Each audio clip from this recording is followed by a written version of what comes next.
Selamat datang, coba deh Anda bayangkan ini.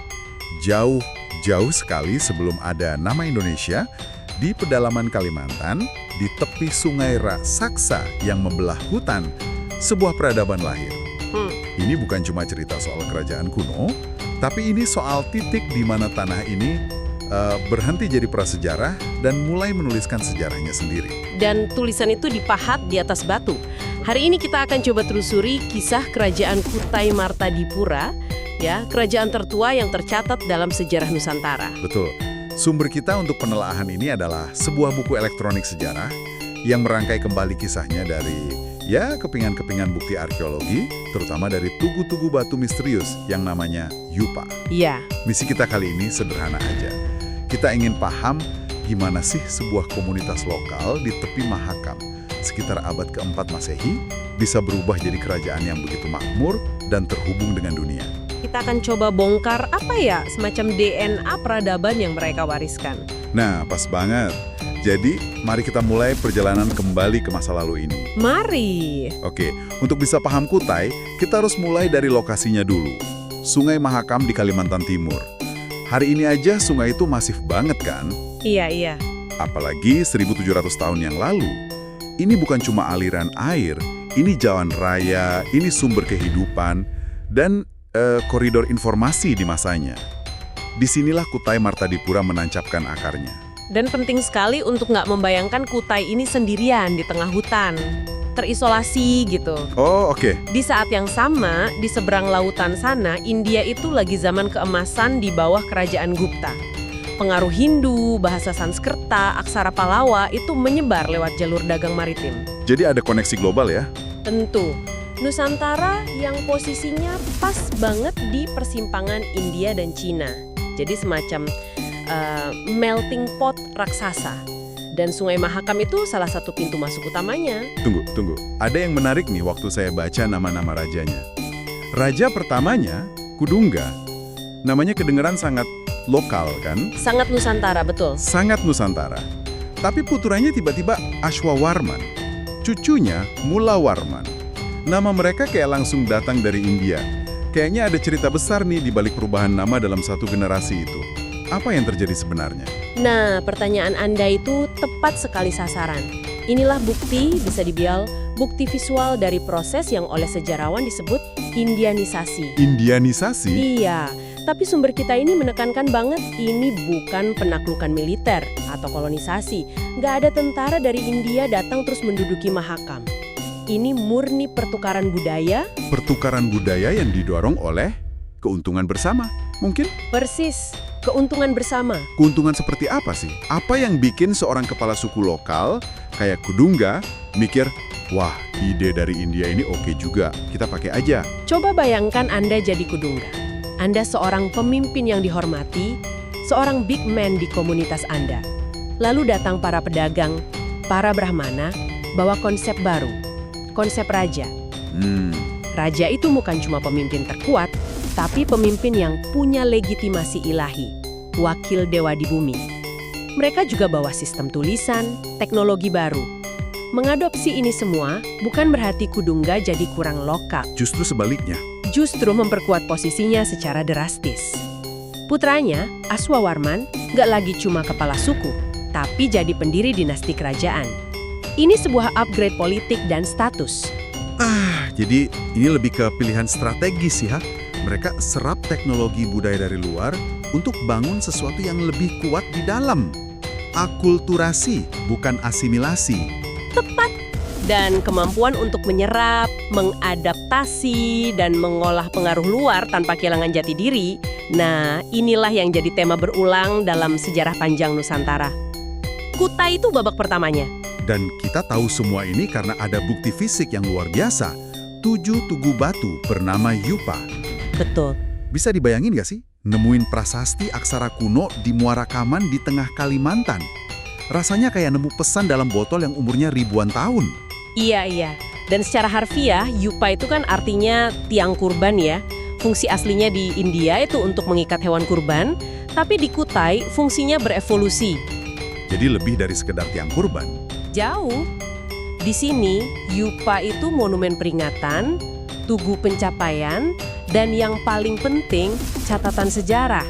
Ini semacam profil LinkedIn seorang raja yang dipahat di batu. Hah, oke. Kalau Yupa ini siaran pers kerajaan, berarti ada audiensnya dong. Siapa yang bisa baca tulisan Palawa dan bahasa Sanskrita di Kalimantan abad keempat? Apa ini buat rakyatnya atau buat para dewa? Pertanyaan bagus sekali.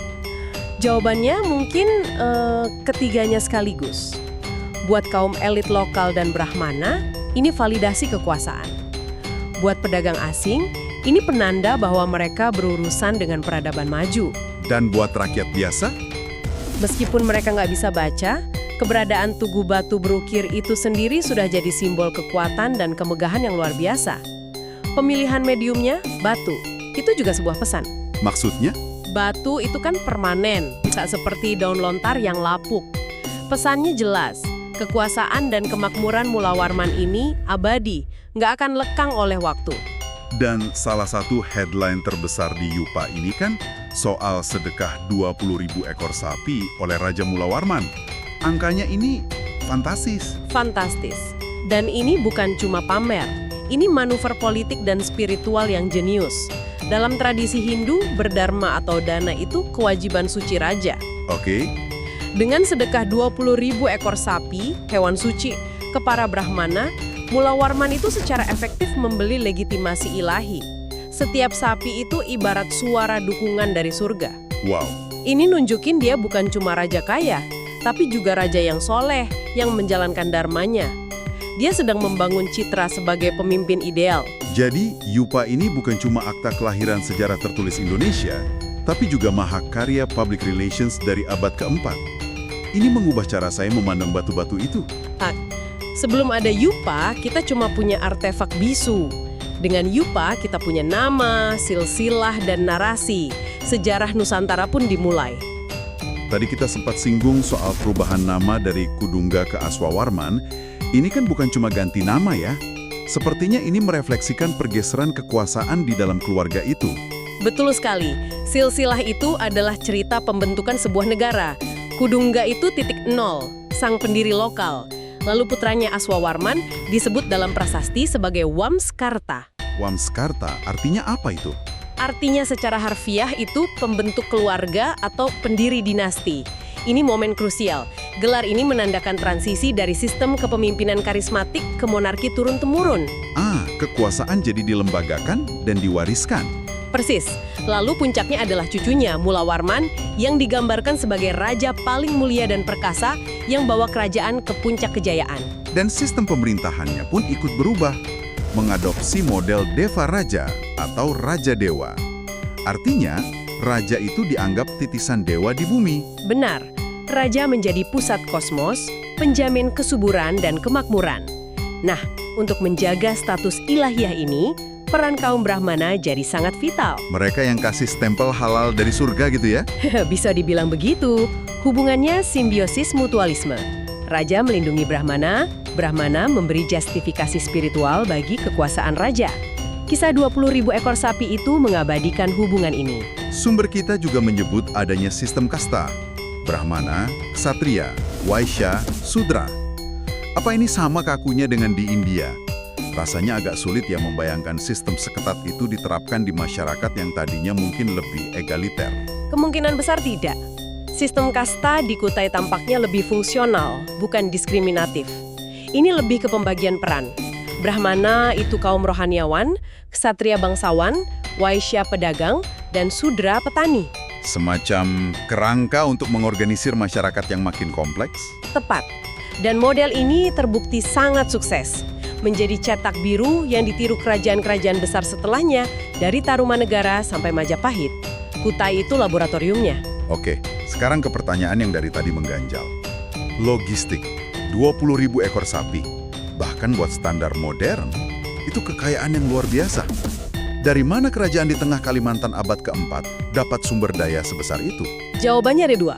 Kekayaan alam Kalimantan yang melimpah dan kelihayan mereka berdagang. Oke. Bayangkan hutan Kalimantan saat itu. Gudang raksasa. Komoditas utamanya itu hasil hutan bernilai tinggi. Ada getah damar, kayu gaharu yang wangi. Rotan juga kan? Betul. Dan yang paling penting, emas yang didulang dari sungai-sungai. Barang-barang ini sangat laku di pasar internasional, terutama di India dan Cina. Jadi kita bisa bayangin prosesnya. Penduduk di pedalaman kumpulin hasil hutan dan emas, terus dibawa lewat anak-anak sungai ke pusat kerajaan di tepi Mahakam. Tepat sekali. Sungai Mahakam itu jalan tol ekonominya. Kutai memposisikan diri sebagai bandar atau titik kumpul utama. Mereka yang kontrol arus barang dari pedalaman ke pesisir. Lalu ditukar dengan barang dari luar. Iya, di pelabuhan, barang-barang ini ditukar dengan para saudagar internasional yang bawa kain sutra, keramik dari Cina, manik-manik dari India. Jadi Kutai ini bukan kerajaan agraris yang terisolasi. Mereka negara niaga yang ulung. Ini membalikan citra umum soal kerajaan kuno Nusantara ya. Ternyata Kutai sudah jadi pemain global sejak awal. Betul, mereka itu salah satu simpul penting di jalur sutra maritim. Bahkan sebelum Sriwijaya muncul, kemakmuran untuk beli 20.000 ekor sapi itu datangnya dari perdagangan global. Nah, ini bagian yang paling misterius. Kita punya cerita puncak keemasan di bawah Mula Warman dengan segala kemegahannya. Lalu setelah itu, sunyi, senyap. Catatan sejarah tentang Kutai Martadipura seakan lenyap. Apa yang terjadi? Kemungkinannya bukan sesuatu yang dramatis seperti perang besar atau bencana. Oh ya, Kemunduran Kutai Martadipura kemungkinan besar terjadi pelan-pelan. Sebuah proses, kematian ekonomi, faktor utamanya itu geografi dan pergeseran jalur dagang. maksudnya gimana tuh? Jadi, selama beberapa abad, jalur utama antara India dan Cina itu lewat Laut Jawa dan Selat Karimata. Ini bikin pesisir Kalimantan strategis. Tapi, seiring waktu, para pelaut nemu rute yang lebih efisien lewat Selat Malaka. Jadi Kutai ini kayak startup peradaban yang sukses besar, tapi kemudian terdisrupsi oleh pemain baru yang lokasinya lebih strategis di Selat Malaka. Analogi yang sangat pas. Bayangkan Anda punya toko yang ramai di jalan utama. Terus pemerintah bangun jalan tol baru di sisi lain kota. Pelan-pelan, lalu lintas di depan toko Anda sepi kan? Iya, masuk akal. Itulah yang dialami Kutai. Ketika Sriwijaya bangkit di Sumatera dan menguasai Selat Malaka, pusat gravitasi perdagangan Asia Tenggara geser ke sana. Pelabuhan di Kalimantan Timur jadi kurang relevan. Dan saat ekonomi melemah, pengaruh politiknya ikut surut. Pastinya, Tepat. kekuasaan mereka perlahan terkikis. Tapi ini bukan berarti peradaban di sana hilang total. Sumber kita menyebut kemunculan kerajaan Kutai Kartanegara sekitar abad ke-13 yang kemudian memeluk Islam. Semacam sequelnya ya. Bisa dibilang begitu, sebuah transformasi. Semangat peradaban di Mahakam gak lenyap, tapi beradaptasi dengan zaman dan keyakinan baru. Warisan terbesar Kutai Martadipura itu bukan istana atau kota. Tapi konsep.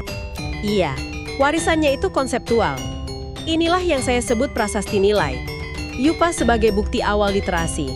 Model kepemimpinan Mula Warman yang adil dan dermawan. Dan yang terpenting, kemampuan beradaptasi dengan budaya global tanpa kehilangan identitas lokal. Jadi, kalau kita rangkum penelaan kita hari ini, Kutai Martadipura itu jelas bukan cuma kerajaan pertama dalam daftar. Ia adalah sebuah laboratorium peradaban yang kompleks. Betul. Lahir dari perpaduan cerdas antara kearifan lokal dan pengaruh global, membangun kemakmuran dari kelihayan berdagang, dan meletakkan fondasi model pemerintahan yang terus berlanjut di Nusantara. Dan ini menunjukkan betapa dalamnya akar peradaban di Indonesia. Sejarah kita bukan sejarah bangsa yang terisolasi, tapi kisah panjang tentang keterbukaan, adaptasi, dan kelihayan memanfaatkan posisi strategis di jalur maritim dunia. Cerita tentang menyerap pengaruh luar untuk memperkaya diri, bukan untuk meniru mentah-mentah. Persis, Kutai adalah bab pertama dari kisah besar itu. Sebagai penutup, ada satu detail menarik dari sumber kita untuk Anda renungkan. Disebutkan bahwa meskipun Hindu jadi agama resmi kerajaan, kepercayaan asli masyarakat seperti pemujaan roh leluhur itu nggak hilang. Keduanya hidup berdampingan, bahkan berpadu. Sebuah proses yang disebut sinkretisme. Sebuah pola yang akan terus kita lihat di seluruh penjuru Nusantara sampai hari ini. Nah, pertanyaan untuk Anda. Coba deh perhatikan scaling Anda. Mungkin dalam ritual keluarga, perayaan lokal, atau bahkan ucapan sehari-hari. Seberapa banyak dari tradisi atau kepercayaan itu yang sebenarnya merupakan hasil perpaduan kuno, yang akarnya mungkin sama tuanya dengan yang terjadi di tepi Sungai Mahakam hampir 17 abad yang lalu.